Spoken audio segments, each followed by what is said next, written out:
Hi guys, welcome to Dog Booster Knowledge channel. This is Dr. Mayank Mishra and please make sure you like, share and subscribe our channel. आज की video में हम बात करेंगे FMG जून 2024 के strategy के बारे में, क्या शेड्यूल होना चाहिए। बहुत सारे बच्चों के हमारे इंस्टाग्राम और अलग अलग सोशल मीडिया प्लेटफॉर्म्स पे क्वेरीज आ रही थी कि हम आगे कैसे कंटिन्यू करें जनवरी अटेम्प्ट के बाद। तो आज की वीडियो में हम आपसे स्ट्रेटजी शेयर करेंगे।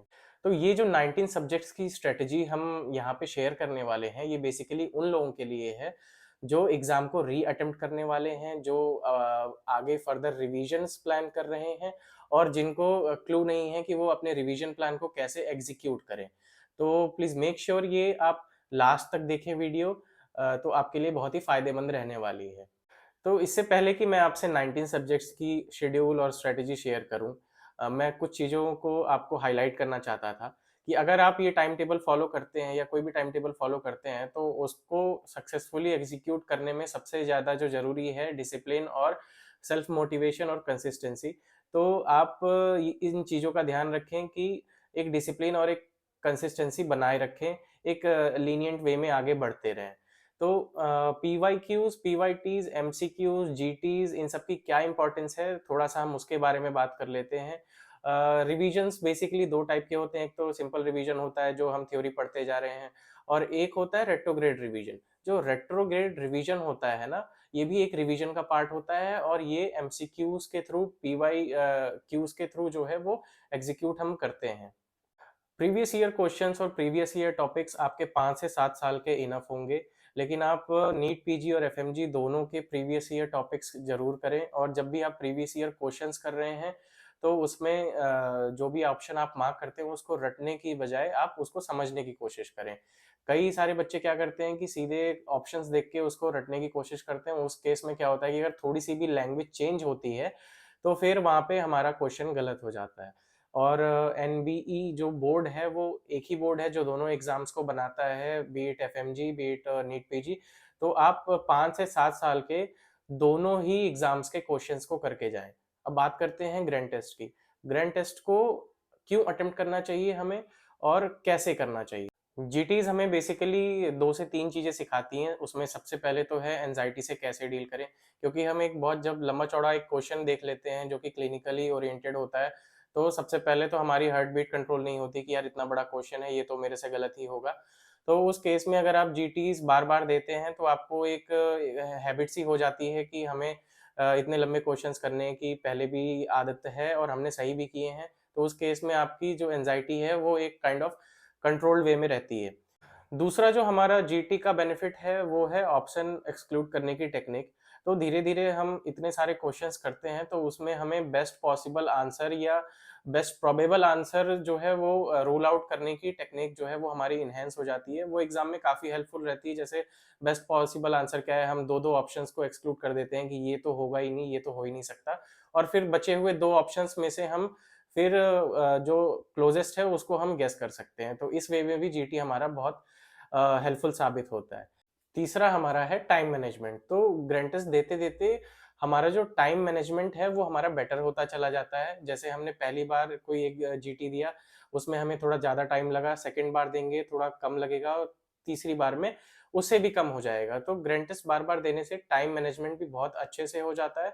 और रही बात जीटीज में, अगर आपकी एफिकेसी कम है, अगर आपका स्कोर कम आ रहा है जीटी में, तो उससे आपको बिल्कुल भी घबराना नहीं चाहिए और हफ्ते 2 हफ्ते में एक जीटी आपको जरूर देना चाहिए। अब जीटी को आप यूज कैसे करें अपनी प्रिपरेशन में। तो आप जीटी देने के बाद उसको जरूर रिव्यू करें। सारे क्वेश्चंस जो आपके गलत हैं वो क्यों गलत हुए और उसमें सही आंसर क्या है। आप अपने वीकेस्ट टॉपिक को आइडेंटिफाई करें, वीकेस्ट सब्जेक्ट को आइडेंटिफाई करें और फिर उस पे ज्यादा फोकस करें। और नेक्स्ट टाइम जब आप जीटी देंगे तो आप देखेंगे कि आपका स्कोर उस स्पेसिफिक टॉपिक या फिर उस स्पेसिफिक सब्जेक्ट में इंप्रूव हो रहा है।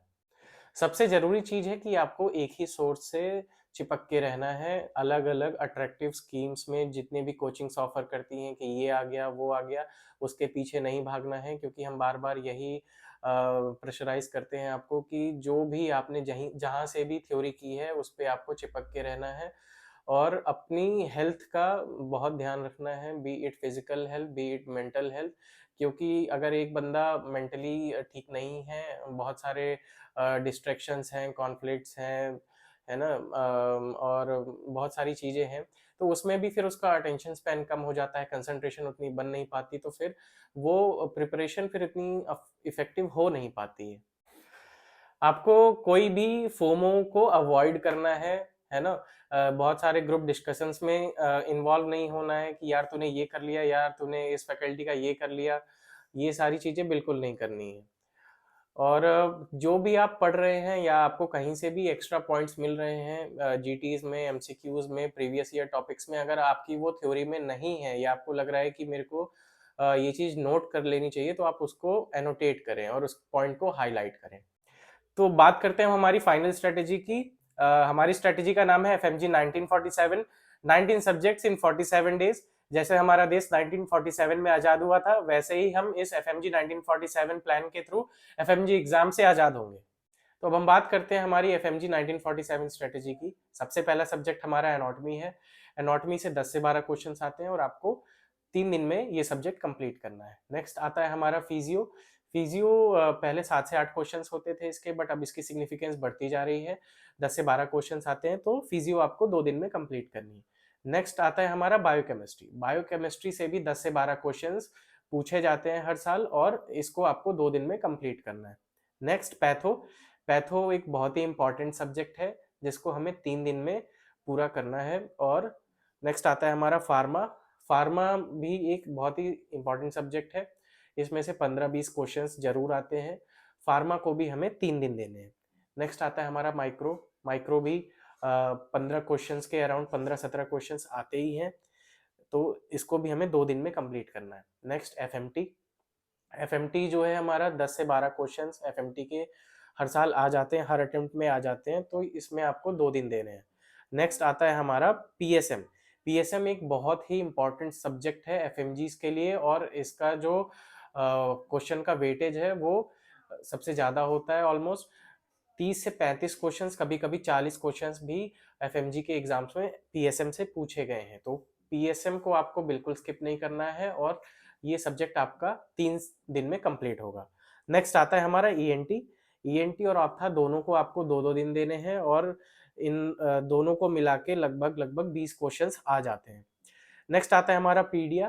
पीडिया से अराउंड 12 से 13 क्वेश्चंस, 12 से 15 क्वेश्चंस आते हैं हर अटेम्प्ट में, और इसको आपको 2 दिन देने हैं। नेक्स्ट आता है हमारा इंपॉर्टेंट सब्जेक्ट ऑब्सगाइन। ऑब्सगाइन भी बहुत इंपॉर्टेंट सब्जेक्ट है, इसका वेटेज भी अराउंड 30 से 35 क्वेश्चंस का होता है, और इसको आपको 4 दिन देने हैं। नेक्स्ट आता है हमारा सर्जरी।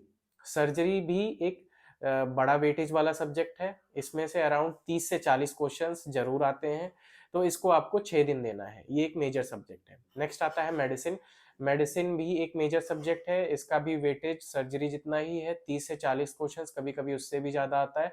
बहुत सारे बच्चे क्या करते हैं, मेडिसिन को स्किप कर देते हैं, बट मेरा ये मानना है कि आप इस सब्जेक्ट को बिल्कुल स्किप ना करें। अगर आप इसको एक साथ बैठ के नहीं पढ़ पा रहे हैं, तो आप सिस्टम वाइज इसको स्प्लिट कर सकते हैं और इसको पढ़ सकते हैं, लेकिन आपको ये सब्जेक्ट स्किप नहीं करना है। नेक्स्ट आता है हमारे शॉर्ट सब्जेक्ट।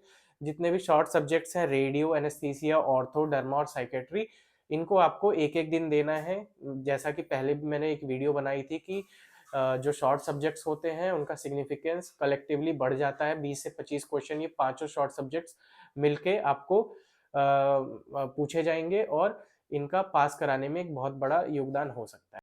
तो ये जो 47 डेज की स्ट्रेटेजी मैंने आपको बताई, ये बहुत ही प्रैक्टिकल एक्सपीरियंस पे बेस्ड है। लोगों ने 47 डेज में ये मोस्टली लोगों ने ये रिवीजन प्लान किए हैं और उसको कंप्लीट भी किया है। तो ये 47 डेज को आप इंटू 2 भी कर सकते हैं, और 2 रिवीजन्स आपके 47 डेज में हो जाएंगे प्रॉपर। और उसके बाद जो थर्ड रिवीजन होगा एग्जाम से पहले, वो थोड़ा सा शॉर्ट आप कर सकते हैं, और जो बेसिक हाई यील्ड पॉइंट्स हैं उनको आप कवर कर सकते हैं। और लास्ट में बस यही कहना चाहूंगा, आपकी 6 साल की मेहनत है, ये बर्बाद नहीं होगी, डेफिनेटली आपको सक्सेस मिलेगी। आप प्रिपरेशन में लगे रहिए, and definitely you will succeed. And video पसंद आई हो तो वीडियो को लाइक करें और चैनल को सब्सक्राइब करना ना भूलें। Thanks for watching.